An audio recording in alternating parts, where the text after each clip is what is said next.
Okey, kita bersama dengan Adam Zamri untuk mengupas lanjut isu ini. Ada berita baiklah Adam ya kerana Jinwei ingin kembali beraksi. Itu adalah satu keuntunganlah untuk Malaysia. Tapi Jinwei buat keputusan pada September untuk bersara ya Adam, dan hanya beberapa bulan selepas itu dia buat U-turn apabila beraksi di badminton Purple League dalam acara bergu campuran.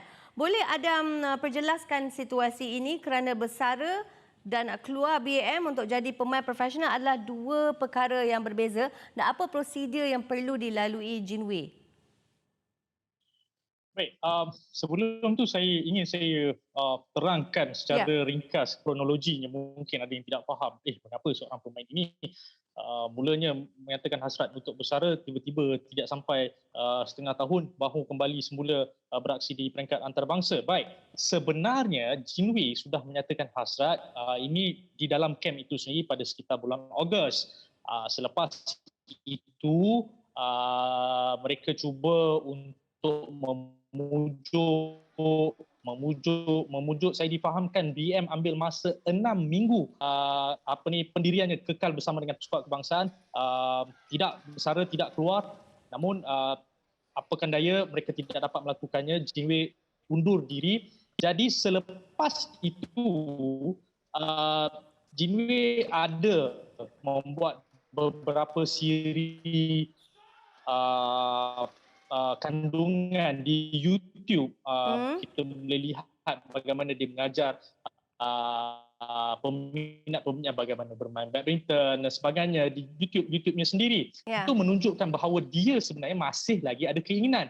Dan sebelum dia beralih ke membuat kemunculan di Purple League dalam acara bergu campuran, jika anda masih ingat, sebenarnya jurulatih bergu campuran negara Paulus Fiman ada berjumpa dengannya, Okey. menyatakan jika dia berminat untuk bermain dengan dalam skuad bergu campuran negara. Ada perbincangan di situ. Baik, saya Ah. langkau kembali apabila beberapa bulan kemudian dengan BM ingin beraksi semula.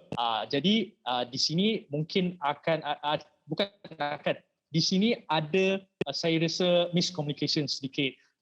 Mungkin di pihak Jinwei dia mahu bergerak sebagai independen, tetapi BM mahu kudratnya diguna pakai dalam kem negara, kerana kita tahu persoalan wanita negara ketika ini sangat-sangat boleh dikatakan lemah. Jadi dengan Ya. kehadiran Jiwei amat-amat diperlukan. Jadi di situ ada konflik yang berlaku di antara BM dan juga Go Jinwei. Dan menjawab kepada persoalan anda, apakah proses yang perlu dilalui seperti mana pemain-pemain lain walaupun mereka keluar daripada kem kebangsaan untuk menyertai mana-mana kejohanan, tidak kiralah taraf apa ICIS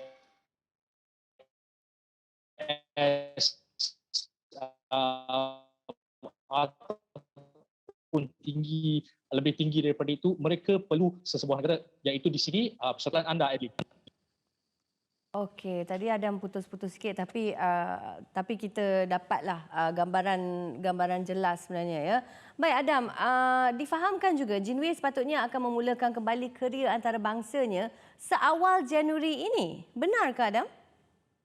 Ya, benar. Tidak syak lagi. Maafkan saya kalau line di sini terputus-putus. Biasalah Ya. duduk di kampung. Berbalik kepada soalan anda, sepatutnya Jinwei membuat kemunculan tapi bukan dalam acara perseorangan wanita. Ya. Sebaliknya dalam acara bergu campuran bersama Chiam Junwei di kejohanan Said Oh. Modi India pada 18 Januari. Namun saya lihat tadi bagai kedua-dua pemain ini sudah pun withdraw, undur diri. Jadi undian pun sudah dikeluarkan.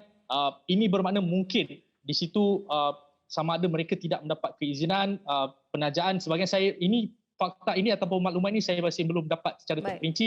Namun apa yang saya boleh sahkan, mereka sudah menarik diri dari kejohanan itu. Okey Adam, bagus tu. Tapi secara ringkas je, adakah ini bermakna Chiam Junwei dan juga Go Jinwei akan bergabung acara bergu campuran pada masa akan datang? Kemungkinan ya, kemungkinan tidak. Masih Kerana tak confirm lah.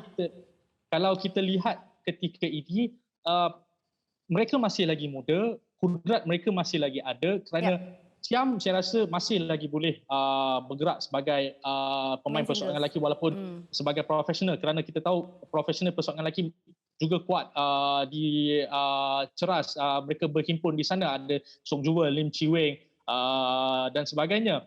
Untuk Jin Wei, jika dia beralih ke bergu campuran, saya rasa satu sayanglah kerana dengan apa yang dia ada, jika dia masih boleh mengerah lagi kuda dengan BM juga sedia tawarkan bantuan dan sebagainya, saya kira dia harus ambil peluang itu. Bukanlah jangan, saya rasa dia perlu memikir panjang lah, kerana info yang saya dapat, sejak dia berumur 14 tahun sehingga dia undurkan diri daripada kebangsaan, ya, BM sudah melabur sebanyak 1.4 juta sepanjang kerjanya. Jadi satu pelaburan yang cukup besar. Jadi untuk BM, mereka rasa ini, mereka mahukan Jin Wei balik. Mereka mahu kerana mereka sedar Jin Wei adalah satu pemata. Kita pun selalu canangkan bagaimana prospek dia pernah memenangi 2 pingat emas di Olimpik, Sukan Olimpik Remaja. Jadi ada sesuatu mengenai Jin Wei. Jadi mungkin di situ Jin Wei perlu memikirkan perkara ini semasa-masanya. Memikirkan kategori mana, bergu campuran atau persoalan wanita. Terima kasih Adam atas penjelasan yang jelas itu. Thank you.